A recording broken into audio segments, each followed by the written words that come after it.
주의 사자가 빌립에게 말하여 이르되 일어나서 남쪽으로 향하여 예루살렘에서 가사로 내려가는 길까지 가라. 그 길은 광야라. 일어나 가서 보니 에디오피아 사람 곧 에디오피아 여왕 간다게의 모든 국고를 맡은 관리인 네시가 예배하러 예루살렘에 왔다가 돌아가는데 수레를 타고 선지자 이사야의 글을 읽더라. 성령이 빌립더러 이르시되 이 수레로 가까이 나아가라. 빌립이 달려가서 선지자 이사야의 글 읽는 것을 듣고 말하되 읽는 것을 깨닫느냐? 지도해 주는 사람이 없으니 어찌 깨달을 수 있느냐? 하고 빌립을 청하여 수레에 올라 같이 앉으라 하니라. 읽는 성경 구절은 이것이니 일러스되 그가 도살자에게로 가는 양과 같이 끌려갔고 털 깎는 자 앞에 있는 어린 양이 조용함과 같이 그의 입을 열지 아니하였도다. 그가 굴욕을 당했을 때 공정한 재판도 받지 못하였으니 누가 그의 세대를 말하리요? 그의 생명이 땅에서 빼앗김이로다. 하였거늘 그 내시가 빌립에게 말하되 청컨대 내가 묻노니 선지자가 이 말한 것이 누구를 가리킴이냐? 자기를 가리킴이냐? 타인을 가리킴이냐? 빌립이 입을 열어 이 글에서 시작하여 예수를 가르쳐 복음을 전하니 길 가다가 물 있는 곳에 이르러 그 내시가 말하되 보라, 물이 있으니 내가 세례를 받음에 무슨 거리낌이 있느냐? 이에 명하여 수레를 멈추고 빌립과 내시가 둘 다 물에 내려가 빌립이 세례를 베풀고 둘이 물에서 올라올새 주의 영이 빌립을 이끌어간지라. 내시는 기쁘게 길을 가므로 그를 다시 보지 못하니라. 빌립은 아수도에 나타나 여러 성을 지나다니며 복음을 전하고 가이사라에 이르니라. 안녕하십니까, 박혜정입니다. 오늘도 우리 함께 사도행전 안으로 걸어 들어가 봅시다. 오늘은 빌립 집사님의 이야기가 어제와 이어서 계속됩니다. 어제 사마리아 성까지 내려가서 사마리아 성에서 굉장히 엄청난 또 역사를 일으켰는데, 오늘은 성령님께서 또 빌립 집사님에게 예루살렘에서 가사로, 지금 가자 지역 있죠? 거기를 가사라고 지금 이야기하는데, 예루살렘이 있으면 가사라는 곳이 저기 지중해 쪽에 있어요. 그래서 가사로 이렇게 쭉 내려가도록 그 길로 내려가봐 라고 이야기하시죠. 근데 그때 아무런 정보가 없이 그냥 가사 지역으로 내려가. 그 길이 그때 뭐 차를 타고 내려가는 것도 아니었을 테고, 뭔가 날씨도 좋지 않고 물도 귀한 이 시기에 아마 빌립 집사님이 순종하기가 좀 어려웠을지도 모르겠는데 그냥 바로 내려가셨던 것 같습니다. 그래서 내려가서 보니까 이디오피아 사람, 곧 이디오피아 여왕 간다게의 국고를 맞은 네시 이야기가 나오죠. 우리가 좀 잘 아는 내용이지만 이때 이디오피아 이야기를 잠시 짚고 넘어가면 좋을 것 같아요. 이번에 저희 교회에서도 이스라엘 알리아 사역을 할 때 이디오피아에 있는 유대인들을 도왔었어요. 기억나십니까? 그래서 정말 귀한 어떤 축복의 시간이 되었습니다. 그 이디오피아가 오늘 성경에 나옵니다. 여기서 여왕 간다게라고 나오는데, 여왕의 이름이 간다게가 아니라 여왕 이러면은 간다게가 같은 말이라고 보면 되겠습니다. 그래서 이집트의 왕을 파라오라고 하죠. 바로. 그래서 파라오, 간다게 같은 의미입니다. 여왕의 호칭이라고 할까요? 그래서 그 여왕의 국고를 맡은 보물을 관리하는 내시가 이스라엘 예루살렘까지 왔던 것 같습니다. 그러면 이 위치가 굉장히 멀어요. 근데 뭘 타고 왔죠? 오늘 보니까 마차를 타고 온 것을 알 수 있어요. 차를 타고 와도 굉장히 불편하고 힘든 거리인데 마차를 타고 여기까지 오는 정성이라는 것은 대단하다고 생각합니다. 그래서 여기서 또 한번 생각해 볼 것은 지금 어제의 말씀에 이어서 계속 성령님께서 역사하시는 역사들을 보는 것이 참 중요합니다. 무슨 이야기냐면요. 지금 우리나라를 보고 또 코로나 사태를 보고 이러면서 정말 살기가 힘들다. 또 하나님이 왜 빨리 안 낫게 해주시나 여러 가지 생각들을 할 수 있습니다. 이때도 마찬가지였던 것 같습니다. 우리가 조금 며칠 전 말씀으로 돌아가 보면 엄청난 박해가 있습니다. 그래서 예루살렘 교회를 사울께서 완전 거의 진멸시키고 사람들을 집으로 찾아 들어가서 거기서 있는 남자와 여자를 끌어내와서 감옥에 넣어버리는, 그래서 교인들이 모두 다 투옥되는, 그리고 너무나 고초를 당하게 되는, 그 중에서 목사님 설교하신 것처럼 또 여러 사람이 죽는, 또 이런 엄청난 이 상황 속에서 이 초대 교인들이 생각했을 것 같아요. 왜 이런 어려움이 있지라고 생각했을 것 같습니다. 우리가 그 정도의 어려움은 아니지만 지금 여러 가지 시대가 참 어렵다 보니까 왜 코로나는 빨리 낫지를 않고 또 우리는 왜 이렇게 어려움을 당해야 되나, 하나님은 정말 무엇을 하고 계시냐라는 그런 생각을 할 수 있습니다. 그런데 어제 오늘 말씀을 자세히 읽어보면은 하나님의 계획은 어김없이 이루어지고 있다는 것을 우리가 알 수 있습니다. 핍박을 받게 되죠. 핍박을 받게 되면서 예루살렘에 있는 모든 교인들이 사마리아와 유대 지역으로 흩어지게 됩니다. 그리고 조금 뒤로 계속 가면서 지명을 좀 자세히 보시면요, 이분들이 결국은 안디옥까지 넘어가게 되고 나중엔 에베소까지 가게 되죠. 오늘의 이디오피아 이야기는 이집트 이야기인데요. 지금 예루살렘이 여기 있다고 생각할 때 우리가 지도를 잘 생각해 볼 필요가 있죠. 조그만 지도를 제가 하나 올려볼게요. 여기에 예루살렘이 있으며 여기에 지중해가 있습니다. 그래서 이 지중해를 중심으로 이렇게 큰 바다가 있고, 예루살렘에서 조금 위에 사마리아가 있고, 조금 더 올라가면 안디옥과 그리고 에베소 지역으로 올라가게 됩니다. 그리고 지금 여기 예루살렘에서 또 가자로 내려가는 이 지역에서 이디오피아 내시를 만나게 되는데, 이디오피아는 어디죠?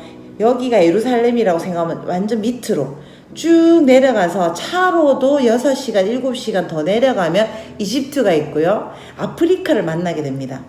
성령님의 역사는 지금 이 조그만 예루살렘에서, 이 이스라엘에서 위로 터키 지역, 소아시아 지역까지 위로 올라가고, 그리고 밑으로 이집트까지 하나님의 복음이 지금 연결되는, 또 바울을 통해서 유럽으로 넘어가서 유럽 전체가 구원을 얻게 되는 그런 엄청난 사역이 일어나고 있다는 것입니다. 할렐루야. 그리고 또 지금 빌립 집사님은 알지 못하고 이 가자 지역으로 내려가는 길로 그냥 성령님의 인도를 따라 내려갔는데, 이 이디오피아 내시는 아마도 이디오피아 나라에서 최초의 기독교인이 되었을 가능성이 많이 있습니다. 그런데 이 이디오피아는 또 어떻게 되냐면 나중에 339년인가요? 339년 맞습니다. 339년에 기독교 국가로 이디오피아가 승인을 하게 됩니다.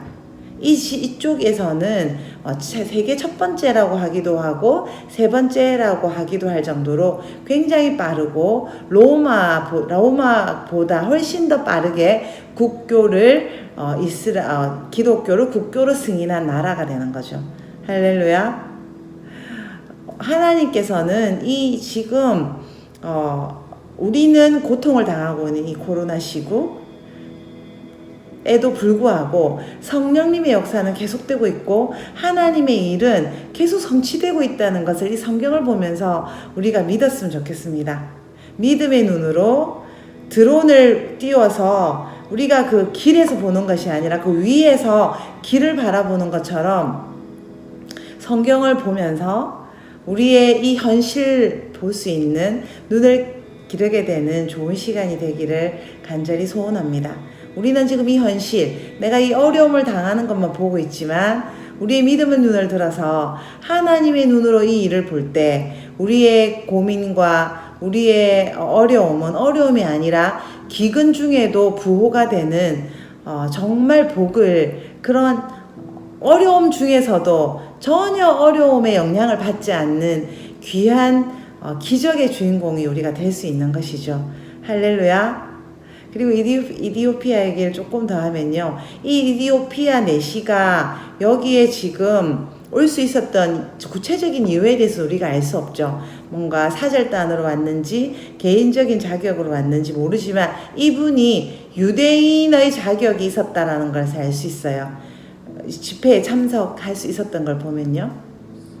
내시인데도 불구하고 이 유대인의 집회에 참석할 수 있는 마음이 있었던 걸 봐서 이분은 유대인의 어떤 호감 또는 유대인의 그 근본 뿌리를 갖고 있었다는 걸 알 수 있는데 이것은 어디서 오냐면 솔로몬에서 옵니다. 솔로몬과 시바 여왕 사이에서 아들이 태어나게 되고 이 아들이 이스라엘 와서 교육을 받고 나서 이 왕조를 시작하게 되죠.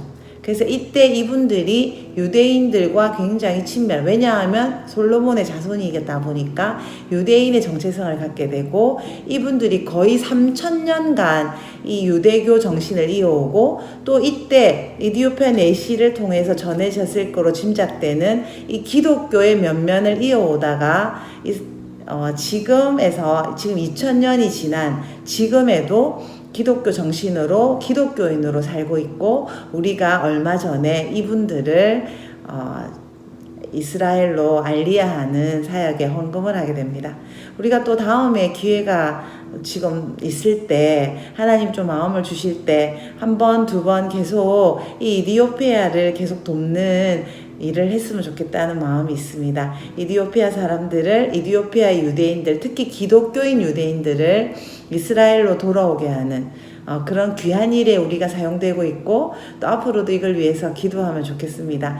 또 제가 이것을 보다가 보니까 이디오피아에서 저희들 6.25 전쟁 때 6,000명의 지상군을 저희 나라로 파병했었다는 사실을 또 한 번 더 알게 되었습니다. 할렐루야. 저기까지는 조금 여담이었고요. 다시 빌립 집사님의 이디오피아 내시를 만난 이야기로 다시 들어가 보겠습니다. 여기 잘 보면요. 성령이 빌립더러 이르되 이 수레로 가까이 나아가라 라고 이야기합니다. 빌립 집사님에게 수레로 가까이 가라 라고 이야기할 때 그 마음이 어땠을까요? 만약에 제가 빌립 집사님이었으면 좀 마음이 어려웠을 것 같습니다. 모르는 사람이고 또 그 수레가 아마 굉장히 하려했을 거고 가까이 갔을 때 어떤 어려움을 당할지도 모르고 배척을 당할지도 모르는 그런 두려움이 분명히 있었을 텐데 그것을 생각하는 것이 아니라 성령님께서 나에게 감동 주시는 이 말씀에 의지해서 자신 있게 나아갔는데 어떻게 나아갔냐면 30절 보면 달려갔다라고 이야기합니다. 물론 이제 마차가 움직이고 있으니까 달려갈 수밖에 없었겠죠. 근데 굉장히 열심이었다라는 것을 알 수 있죠. 우리는 하나님 사정이 안 돼요. 내가 하려고 했는데 잘 안 되네요. 이렇게 말하고 싶은 마음이 있었을 텐데 정말 뛰어가서 말보다 더 빨리 가서 이 마차에 도달하게 되고 여기에서 듣게 되는 것이 무엇이냐면 이사야의 글 읽는 것을 듣고 라는 이야기가 있습니다. 이사야의 글이란 뜻은 우리가 말하는 이사야서입니다. 이사야서를 이 이디오피아 내시가 소리내어 읽고 있었습니다. 할렐루야. 유대인들은 성경을 소리내어 읊조리는 것을 성경을 읽는 것을 아주 기본으로 생각합니다. 하나님의 말씀은 소리로 되어 있습니다. 근데 그 소리가 글자로 지금 되어 있는 이 성경을 우리가 접할 때 하나님의 숨결을 우리 안에 있는 하나님의 숨결을 불어넣어서 우리의 소리로 이것이 입혀질 때 하나님의 그 능력의 말씀이 우리의 소리로 다시 일어나는 그런 기적을 생각하면서 유대인들은 반드시 성경을 읽을 때 소리내어 읽습니다. 우리도 이런 전통은 같이 따라하고 같이 하면 참 좋을 것 같습니다. 성경을 눈으로 보는 것도 참 좋은데 특히 시편을 소리내어 읽고 이사야서를 소리내어 읽는 것은 참 중요하리라 생각합니다. 그래서 쿰란 공동체라고 이스라엘 마지막 시기에 주님의 하나님을 잘 섬기기 위해서 나왔던 그 그룹에서 두 가지 책을 외워서 그 정회원이 되었었는데 그 책이 바로 시편과 이사야서입니다. 이것을 외워야만 그 쿰란 공동체의 정회원으로 들어갈 수 있었다고 합니다. 오늘 여담이 너무나 많습니다. 죄송합니다. 그러면 다시 들어가 보겠습니다. 이사야 글을 읽는 것을 들었습니다. 그때 말을 하죠. 깨닫느냐? 또 이 에디오피아 내시가 이야기합니다. 나는 모르겠다. 이게 도대체 무슨 말인지 모르겠다. 지도해 주는 사람이 없다. 이렇게 이야기를 합니다.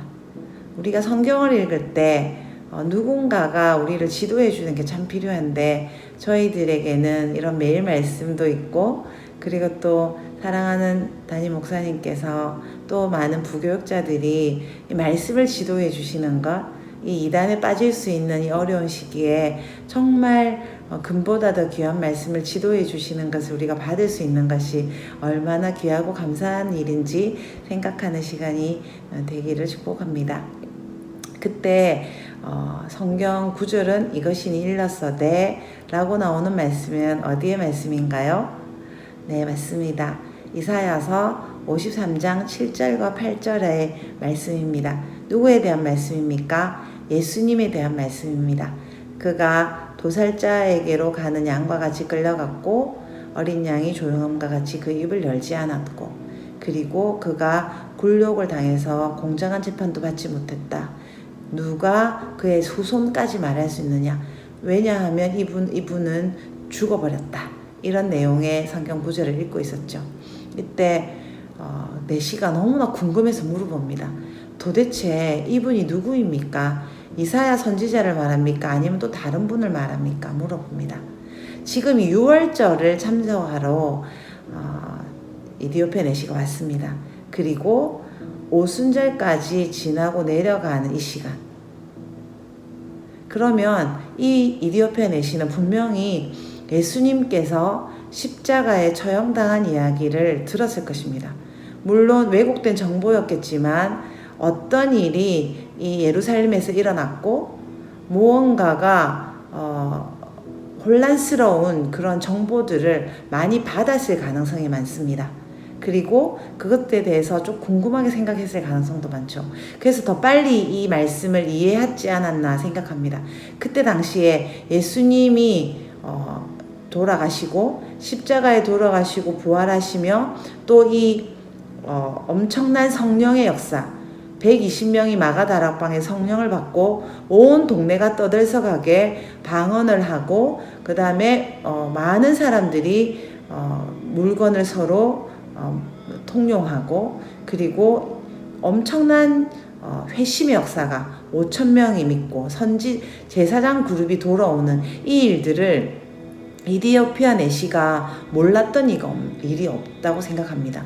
그런 상태에서 빌립에게 이 질문을 했을 때 그 예수님이 바로 이분이구나 라는 사실을 성령님이 깨닫게 해주시고 이 빌립 집사님의 여러 가지 성경을 통한 말씀을 통해서 아마도 이해됐을 거라고 생각합니다. 할렐루야. 그래서 바로 이분이 말씀하시죠. 물을 보고 내가 세례를 받고 싶다. 나에게 세례를 주고 내가 예수님을 믿고 싶다라고 고백하는 시간이 옵니다. 그래서 바로 수레를 멈추고 빌립과 내시가 물에 내려가서 침례를 이야기합니다. 우리 교회에서 받는 세례를 이야기하는 것이 아니라 물에 둘 다 들어가서 그 물에 잠겨서 나는 죽고 예수님만 사는 그 침례를 받게 됩니다. 할렐루야. 그리고 39절에 가면 둘이서 물에서 올라올새 주의 영이 빌립을 이끌어간지라. 정말 빌립 집사님은 성령님의 인도함을 받았던 사람이라고 생각합니다. 이 빌립 집사님이 어떤 결과가 있을까라고 고민하면서 성령님의 인도에 순응하지는 않았을 것 같습니다. 아까 제가 말씀드린 것처럼 이 에디오피아 내시가 최초의 기독교인이 됨으로 말미암아 300년 후에 에디오피아 전체가 하나님을 섬기는 예수 그리스도를 주인으로 삼는 종교를 자기 나라의 국가적인 종교로 선택하는 그런 엄청난 일에 쓰임을 받게 될지, 한 100년 뒤에 일어날 일을 정말 빌립은 몰랐을 거라고 생각합니다. 그렇지만 적극적인 순종을 하는 그 귀한 마음이 이런 기적을 불러왔던 것입니다. 할렐루야. 그래서 담임 목사님이 늘 강조하시는 성령님에게 적극적으로 순종하는 삶, 그것이 우리에게 얼마나 중요한지를 또 생각해 봅니다. 그리고 빌립은 다시 조금 떨어진 도시 아소도에 나타나고, 또 그리고 여러 성을 지나면서 계속 복음을 전하다가 가이사랴까지 이르렀다라는 말씀으로 오늘 말씀이 마무리됩니다. 어제 말씀과 오늘 말씀을 좀 이어서 아까 드린 말씀을 좀 생각하면 좋겠습니다. 성령님께서 임하실 때, 성령의 역사가 성령 세례를 받을 때, 그리고 빌립 집사님이 사마리아 성에서 이야기할 때, 그 말씀, 하나님의 말씀, 그 예수 그리스도가 구세주라는 이 말씀을 전할 때 정말 어떤 일이 일어납니까? 조용히 일어나는 것이 아니었습니다. 그 성이 기쁨이 넘치고 성령을 받았는지 누구나 다 알 수가 있었습니다. 정말 너무 사모되는 마음이 있습니다. 주님, 제가 성령을 받았다고 알고 있는데 성령에 충만해서, 성령에 가득해서 제가 정말 누구와 봐도 내가 성령에 충만한 사람인 것을 알게 되는 그런 사람이 되고 싶습니다 라고 고백합니다. 우리의 마음은 어떤가요? 동일할 것이라고 생각합니다. 이런 일이 어떻게 일어날 수 있습니까? 우리가 스데반 집사님에게서 알 수 있습니다. 스데반 집사님은 어떻게 해서 그런 죽으시면서도, 돌아가시면서도 어떻게 그런 고백을 할 수 있었습니까? 눈을 하늘에만 집중했습니다. 하늘을 우러러 봤을 때 하나님께서 서 계시고 예수 그리스도께서 같이 영접하고 있는 그 놀라운 광경을 봤기 때문에 그 돌로 던지는 것이, 그 아픔이 더 크게 느껴지지 않았던 것 같습니다. 오늘 우리가 성령님을 더 사모하십시다. 그리고 눈을 들어 하늘의 역사를 바라보십시다. 코로나가 얼마나 퍼졌나, 내 삶이 얼마나 힘드나, 이런 것에 집중하는 건 당연히 해야 되고 우리가 지혜가 있어야 되겠지만, 그것을 이겨내는 비결은 우리의 마음을, 우리의 눈을 오로지 주님께로 집중하고, 오로지 하나님께서 우리에게 뭐라고 하시는지, 성령님께서 우리에게 뭐라고 하시는지 즉각적으로 이해되지 않지만, 지금 이 상황이 이해되지 않지만 순종하면서 나가는 오늘과 하루하루가 되기를 축복합니다. 잠시 기도하겠습니다. 주님 감사합니다. 우리 초대교회에 이런 귀한 분들을 주셔서 감사합니다. 우리가 지금 코로나 때문에 어렵고 우리의 문제가 풀리지 않고 또 정말 다시는 좋은 날이 오지 않을 것만 같은 그런 두려움이 우리에게 있습니다. 하지만 주님, 지금 우리가 빌립 집사님을 보고 스데반 집사님을 바라봅니다. 그리고 이 귀한 분들의 헌신과 이 평신도들의 영성을 생각합니다. 그러면서 우리의 나아갈 길을 바로잡습니다. 우리가 눈을 들어 스데반 집사님처럼 하늘을 바라봅니다. 그래서 분명히 내 눈으로 하나님의 영광과 예수님을 보고, 보라, 예수님이 저기에 계신다 라고 분명히 이야기해 줄 수 있는 그런 확실한 신앙을 갖기를 원합니다. 어떤 일이 일어날지 모르지만 성령님께서 말씀하실 때 그냥 일어나서 가사로도 내려가고, 또 마차에게도 가까이 가서 하나님의 음성을 전하고 주님의 말씀에 순종하는, 정말 성령의 이끌림을 받는 그런 우리가 되기를 원합니다. 주님, 자비를 베풀어 주시옵소서. 누가 보아도 우리가 성령에 충만한 것을 모두 다 알기를 원합니다. 누가 보아도 우리가 성령의 세례를 충만히 받은 것을 사람들이 보기를 원합니다.